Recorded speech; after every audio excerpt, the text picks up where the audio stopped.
जैसे ही देखते हैं कि कोई गैया बैठी है, सो ठाकुर जी कहें अरे अरे मैया या गैया को आलस आ गयो, या को आलस दूर कर दूं। सो बैठी हुई गैया के ठाकुर जी सींग पकड़ लेते हैं और सींग पकड़ करके अपनी ओर खींचते हैं, दूसरी तरफ से सींग बलराम जी पकड़ लेते हैं। अब ऐसे सींग पकड़ करके ऐसे ऐसे गैया के सींग हिलाते हैं। अब बैठी रहती गैया थोड़ी देर तो कोई बात नहीं, जैसे जोर जोर से हिलाना प्रारंभ करते हैं सो ही गैया खड़ी हो जाती है, और जैसे ही गैया खड़ी होती है ठाकुर जी लटक जाते हैं सींगों से।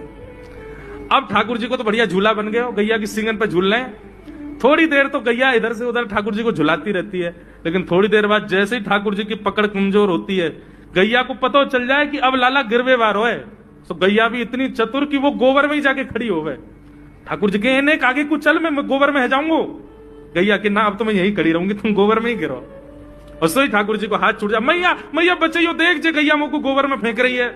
अब मैया जब तक बचावे आवे तब तक तो लाल जी के हाथ छूट जाएं और ठाकुर जी गले गले तक गोबर के ढेर में जाके गिर जाएं। तो यशोदा मैया निकाले, कितनों सजाए लो, कितनों ए लाला तू वैसे ही कारो, ऊपर से मैं तो को बढ़िया सुंदर बना के रखूं, लेकिन तू घूम फिर गया गोबर में ही आके क्यों खेले।